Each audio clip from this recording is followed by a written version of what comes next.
Hello అండి, అందరికీ welcome back to my channel Sunitha airways. So ఈరోజు మనం ముంబై ఫిష్లో నేను ఏమేమి కుక్ చేస్తాను చెప్పబోతున్నాను అండ్ ప్రొసీజర్ కూడా చెప్పబోతున్నాను ఎలా చేస్తారో. సో ముంబై ఫిష్ అంటే ముంబైలో ఉన్నందుకు తెచ్చుకోవడం అనే ఒక కారణం ఉండొచ్చు. రెండో కారణం ఏంటి అంటే నేను పెళ్లి చేసుకున్నది మహారాష్ట్రన్ అబ్బాయిని. సో తనకు తరచూ తన కోసం ఫిష్ చేస్తుంటాను. నాకు కూడా పర్సనలీ చాలా ఇష్టం.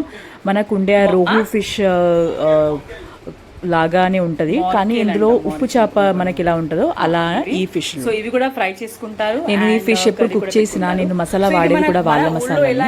మన మసాలా ఇందులో టేస్ట్ అస్సలు కుదరదు కాబట్టి నేను వాళ్ళ మసాలాని యాడ్ చేస్తాను. ఇవి వచ్చి చిన్న రొయ్యలు అంటాము ఇక్కడ.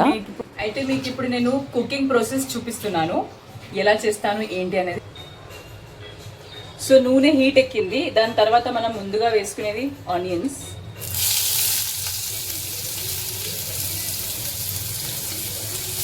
నాకు అయిన తర్వాత మిర్చి కూడా వేసుకున్నాను. 2-3 ఉన్నాయి కాబట్టి అవి వేసేసుకున్నాను.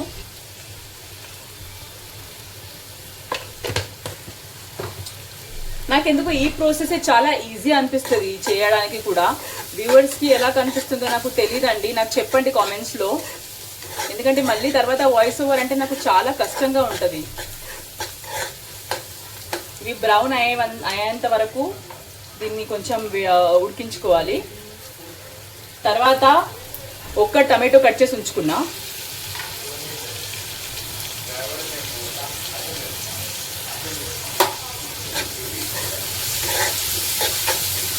సో మన ఊళ్ళో ఎలా అయితే రొయ్యలు ఉంటాయో ఎండు రొయ్యలు, అలాగే టేస్ట్ అవుద్ది ఇది కూడా.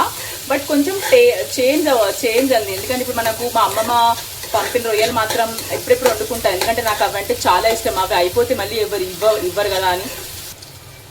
అది అయిన తర్వాత అల్లం వెల్లిపాయ పేస్ట్ వేస్తున్నా. చాలా అంటే చాలా చిన్నగా ఉన్నాయి. ఇప్పుడు వేసేస్తున్నాను నేను.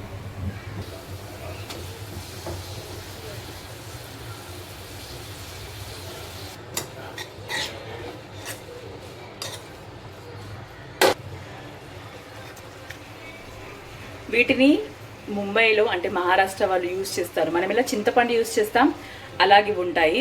దీన్ని కోకం అంటారు. ఓకే, అయితే ఇక్కడ ఫిష్లో వాళ్ళు కోకం యూజ్ చేస్తారు. మనమైతే అక్కడ చింతపండు వేస్తాం కదా ఆ పులుసుకి, దానికి దీనికి. వీళ్ళైతే ఇక్కడ దీన్ని యూజ్ చేస్తారు. కూడా చాలా పుల్లగా ఉంటుంది అండ్ దీంతో జ్యూసెస్ కూడా తయారవుతాయి. వేసేస్తున్నాను.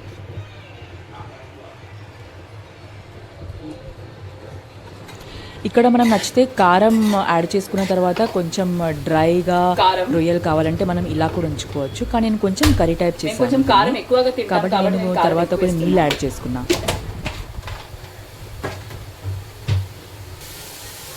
కొంచెం 5 minutes వరకు మూత పెట్టుకుంటాను నేను.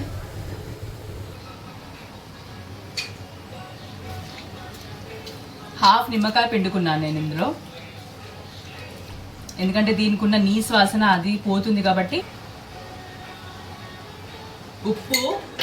సో ఇక్కడ నేను ఉప్పు, పసుపు అండ్ కారం ఆల్రెడీ యాడ్ చేసేసుకున్నాను. పెద్ద ఫిషెస్కి ముళ్ళు అవి ఉంటాయి, అవి తగులుతాయి హ్యాండ్స్కి. కాబట్టి నేను ఇప్పుడు ఏం చేస్తానంటే ముందు మ్యారినేషన్ చేసుకుని ఆ మ్యారినేషన్ని ఇందులో వేసేసుకుంటాను. చూడండి,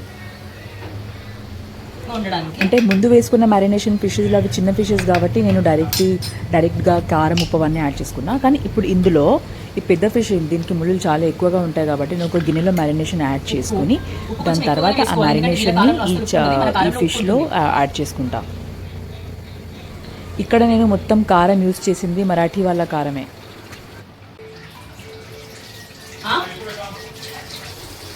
నేను చేసిన పెద్ద తప్పు షూట్ చేసేటప్పుడు ఏంటి అంటే కెమెరా అడ్డంగా పెట్టకుండా పొడుగ్గా పెట్టుకున్నా. సో నేను షూట్ చేసింది అంతా నా మొహం సగం వచ్చింది, ఆ లిప్ స్పాట్ వచ్చింది, మొహం మొత్తం రాలేదు. కాబట్టి నాకు చాలా కటింగ్స్ చేయాల్సి వచ్చింది. సో ఇక్కడ కూడా ఈ పెంక మీద నేను అసలు ఏమేసి ఫ్రై చేస్తున్నాను అంటే కనపడడం లేదు. బియ్యం పిండి అండ్ కొంచెం రవ యాడ్ చేసుకున్న ఏదైతే మిశ్రమం ఉంటుందో అందులో ఈ ఫిషెస్ డిప్ చేసుకుంటూ ఆయిల్లో వేసుకుంటూ వెళ్ళాలి. ఇది షాలో ఫ్రై. ఇక్కడ డీప్ ఫ్రై చేయకూడదు, అంటే ఆయిల్ కొంచెం వేసుకొని చేసుకోవాలి.